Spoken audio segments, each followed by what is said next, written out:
Olá, pessoal, sejam bem-vindos para mais um aulão Nosso Esquenta. E hoje eu vou trabalhar uma habilidade que precisa ser falada, explicada com um pouquinho mais de detalhes, que é a habilidade de identificar os recursos de modalização de textos diversos. Em outros textos, nós também explicamos os efeitos de sentido do uso em texto de estratégias de modalização e argumentatividade, como em sinais de pontuação, adjetivos, substantivos, expressões de grau, verbos e perífrases verbais e advérbios, tá? Então, a nossa aula, nós vamos começar com a primeira questão dentro desta habilidade. E o que é identificar os recursos de modalização? Identificar os recursos de modalização é você lembrar daquela aula de língua portuguesa que a professora ensinou as classes gramaticais. Porque em algumas questões você vai precisar analisar o efeito de sentido, por exemplo, que um advérbio o efeito de sentido de um advérbio usado naquela questão. Então, meus queridos, o que você precisa saber e aprender direitinho na escola, nas aulas de língua portuguesa dos meus amigos, certo? Qual é o conteúdo que você precisa ter muita atenção a aprender direitinho as classes gramaticais, para você depois entender e saber explicar os efeitos de sentido do uso em textos, identificar as estratégias de modalização. Qual é o efeito de sentido que aquele verbo no imperativo ele está indicando? Qual é o modalizador que foi usado? E aí você precisa saber. É claro que você vai entender agora a partir da questão. Vou mostrar para você como você deverá interpretar. Você tem que pensar, bom, como que eu vou analisar o uso da vírgula naquela questão, o uso do advérbio, dos verbos. Tudo bem? Vamos para a questão? Vale lembrar que os pontos a serem observados por vocês são os advérbios, anote aí, os adjetivos, os verbos, as expressões de grau. Por quê? Os recursos de modalização, eles revelam a atitude do falante e te ajuda a compreender o sentido completo da mensagem. Tudo bem? Vamos para a questão 1. Na questão 1, nós temos assim, vamos ler. Leia o texto para responder às questões 1 e 2. Questão 1. A vírgula é um sinal de pontuação bastante utilizado na escrita, sendo responsável por indicar pequenas pausas ou por separar e conectar alguns termos no enunciado. Na fala do pai da mulher, no primeiro quadrinho, a vírgula tem a função de marcar. Alternativa A, um chamamento. B, uma continuação. C, uma explicação. Ou D, um pedido. Eu tenho certeza que você estranhou que eu não li primeiro o texto, fui direto na questão. Esta é uma dica infalível para você entender, compreender e acertar a questão do Saeb. Leia a primeira questão, depois leia o texto. Então, agora eu vou ler o texto. Senhor Manguaça, quais são as suas intenções com a minha filha? Trabalha em quê? As melhores possíveis.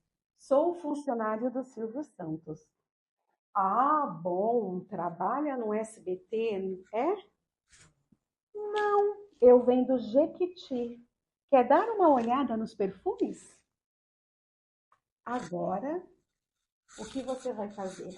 Vai ler novamente a questão. A primeira lida que você fez é só para saber, compreender o que é a questão, o que é que você tem que responder, para você puxar lá do fundo da sua mente, da sua cabeça, qual é o conteúdo que você precisa sacar na hora para responder essa questão. Não é um jogo de vôlei, mas vamos lá. Segunda leitura. A vírgula é um sinal de pontuação bastante utilizado na escrita. Opa! A palavra vírgula já te dá a dica que você tem que lembrar de qual conteúdo? Sinais de pontuação. Continuando. Sendo responsável por indicar pequenas pausas ou por separar e conectar alguns termos no enunciado. Na fala do pai e da mulher, no primeiro quadrinho, a vírgula tem função de marcar. E agora, A, um chamamento, B, uma continuação, C, uma explicação ou D, um pedido? 1 minuto para você responder. E agora, qual é a resposta correta? Vamos lá no texto, porque eu gosto sempre de ler o que é necessário antes de assinalar. Eu não sei você, mas eu gosto de fazer assim. Fica a seu critério e ao seu gosto, tá? Então vamos lá. No primeiro quadrinho ele fala assim: Senhor Manguaça, vírgula, quais são as suas intenções com a minha filha? Então, a função da vírgula aí, ela está indicando um chamamento, uma continuação, uma explicação ou um pedido? A resposta correta é um chamamento. Vamos para a questão 2, utilizando o mesmo quadrinho. No segundo balão do último quadrinho, a vírgula foi empregada com a função de indicar uma outra forma de fazer a mesma pergunta, utilizando a mesma habilidade. Ah, você trabalha no SBT, é? Não, eu venho do Jequiti. Quer dar uma olhada nos perfumes? Então, a vírgula foi empregada com a função de indicar uma A, opinião, B, exemplificação, C, correção ou D, oposição. 1 minuto para você responder, porque agora está fácil. A resposta correta é a alternativa C, correção. Agora nós vamos para a próxima questão, porque primeiro nós analisamos o efeito de sentido, certo? Da vírgula, da pontuação. Agora nós vamos analisar o verbo, que também é um modalizador. Na frase abrace a vacina, a forma verbal no imperativo indica A, uma advertência, B, uma reclamação, C, uma ordem ou D, um pedido. Olhe o texto. Hashtag abrace a vacina.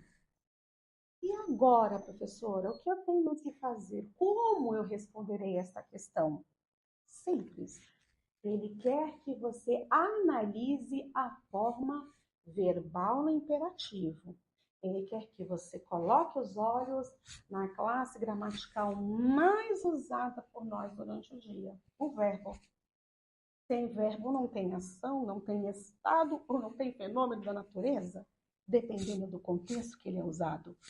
Então, a forma verbal do imperativo, aí você vai ter que puxar lá da mente. Vamos lá, põe a mão na cabeça, pensa, bom, qual é o conteúdo que eu tenho que puxar lá, que eu aprendi nas minhas aulas de língua portuguesa? Os modos verbais. E na língua portuguesa, os modos verbais são 3. Como assim, professora? Sim, assim como nós temos 3 tempos: presente, que é a ação que é praticada no momento da fala; pretérito, nome chique do passado, ou seja, a ação que foi realizada no passado; e futuro, a ação que ainda vai ser realizada, irá ser realizada. Então, olha só, da mesma forma que eu tenho os 3 tempos verbais, eu tenho os 3 modos verbais quando eu estudo a classe gramatical verbo, certo? Então, quais são os 3 modos verbais do verbo? indicativo, imperativo e subjuntivo. Mas a questão que estamos analisando, ela solicita que você, não está pedindo, não tem boquinha, né? Que pedindo, ei, me analise. Vamos lá, ela quer que você analise a forma verbal no imperativo. E aí você vai ter que lembrar que o modo verbal indicativo é o modo verbal que indica certeza. O subjuntivo, incerteza, desejo, hipótese. E o imperativo, ai meu Deus, professora, é só lembrar da mãe? Como assim? Lembre da sua mãe te dando ordens em casa. Fulano, vá lavar a louça. Lembre do capitão. Vocês assistiram o filme Tropa de Elite? Capitão Nascimento não dava ordens? 02, faça isso. 03, faça aquilo. Não era assim? Ou é só você lembrar da professora. Fulano, vai estudar. Fulano, faça a lição. Quando você, de vez em quando, dá aquela dispersada no meio da aula. Você pensa que eu não sei? Então, vamos lá, vamos relembrar. O imperativo indica o quê? Comando, ordem, pedido, conselho, incentivo e convite. Só que você tem que analisar o contexto e o tom em que o imperativo é usado. Tudo bem? Então, olha só. Hashtag abrace a vacina. A forma verbal no imperativo aí exprime, indica o quê? Uma advertência? B, uma reclamação? C, uma ordem? Ou D, um pedido? 1 minuto para você pensar. Então, vamos lá? Depois do tic-tac do relógio, 1 minuto. Qual é a resposta correta? Vamos lá? É a alternativa A, uma advertência? É a alternativa B, uma reclamação? Alternativa C, é uma ordem? Ou D, um pedido? Gente, eu não sei se vocês conhecem o método eliminatório. E eu utilizo muito, eu ensino os meus alunos a se apropriarem do método eliminatório. Tanto os alunos que estão aprendendo a ler as questões da ETEC, da Federal, quanto os meninos da sala de aula. O que você tem que prestar atenção? Quais são as alternativas absurdas? Que se você lembrou, certo? Que o modo imperativo é o modo que indica comando, ordem, pedido, convite. Então vamos lá. Agora você vai analisa o tom, abrace a vida. Abrace a vida. Por acaso aí tem um tom de advertência? Sim ou não? Tem um tom de reclamação? Não é Nina, não. Uma ordem? Um pedido? E aí? Porque eu tenho certeza que em alguns casos vocês às vezes, né? Às vezes, uns 70%, 60%, ficam na dúvida. Eu sei que o verbo imperativo, o modo imperativo indica ordem. Mas também pedido. Neste caso é pedido? Neste caso é ordem? Como que eu diferencio? Anote aí. Quando é uma ordem? Quando dá uma instrução direta ou autoritária. Ou autoritária. E o pedido é quando você faz uma solicitação. Neste caso, ao analisar o verbo, o que nós temos? Uma ordem, porque é uma instrução direta. Então, o verbo abrace, indica uma ordem, uma instrução direta, certo? Não pense que a ordem tem que ser aquela, sabe dois, é uma ordem, olha, fulano. A instrução direta. Estude, faça os exercícios que você se dará bem. Pegou a dica? A diferença entre ordem e pedido? É só analisar o contexto e o tom que foi usado na questão. Obrigada pela aula. Fiquem com Deus. E aí, galera, tudo bom? Bom, espero que vocês estejam todos bem. E agora vamos para o primeiro aulão SAEB 2025 com a professora Eliana Barbalho dos anos finais. Bora com matemática que nós vamos ver aí as semelhanças de triângulos. Vamos lá, pessoal. Habilidade EF09MA12. Reconhecer as condições necessárias e suficiente para que dois triângulos sejam semelhantes. E para que isso eles sejam semelhantes, eu tenho três casos, tá? Primeiro caso é o lado, lado, lado. E os triângulos semelhantes, eles têm que ter também uma razão, eles têm que ser proporcionais, tá? Então, por exemplo, eu pego lá o caso do triângulo 3, 6 e 8. 3, 6 e 8, tá? E aí eu pego lá uma razão 2, ou seja, vou pegar o dobro, tá bom? De cada lado. Então, vamos lá.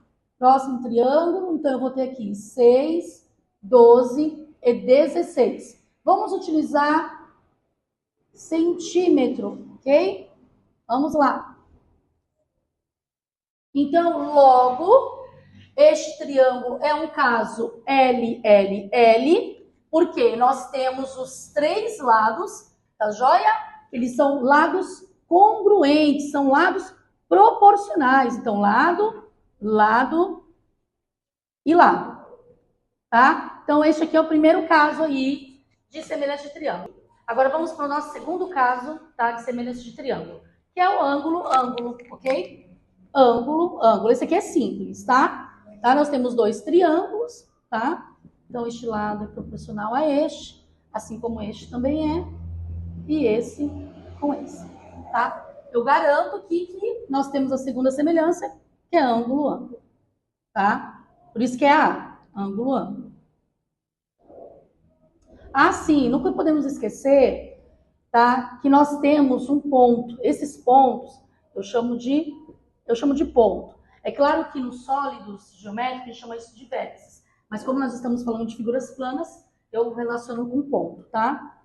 O A, B, C, ponto C, D, E, tá? Garante por quê? Porque os ângulos aqui, eles são semelhantes. Bom, agora vamos para o nosso terceiro caso de semelhança. Vamos pegar aqui um exemplo de um triângulo retângulo. O que é um triângulo retângulo mesmo? Triângulo retângulo, eu tenho um ângulo de 90 graus. Por isso a gente chama de triângulo retângulo. Então vamos lá, vamos pegar um triângulo retângulo aqui, por exemplo, 3 e 5 centímetros. Olha lá, triângulo retângulo, tá? E aí eu vou pegar um outro triângulo aqui também retângulo. Vamos fazer a semelhança aqui de triângulo. Então aqui nós temos que, aqui nós temos 10 centímetros. E aí logo eu preciso saber quanto que vale este termo aqui desconhecido. Esse valor desconhecido. Gente, não precisa ser exatamente X. Você pode usar qualquer letra, tá? E aí, onde que eu esqueci de formar aqui? Os pontos, né? Ponto A, B e C, né? Aqui nós falamos de ponto D, E e F, ok? Bom, aqui, já na base, eu já começo a perceber que nós temos 5 centímetros no triângulo menor, triângulo ABC, e no triângulo DEF nós temos como base 10 centímetros. E eu já começo a perceber, bom, tem uma relação aí de semelhança de triângulo. Vamos verificar se é isso mesmo?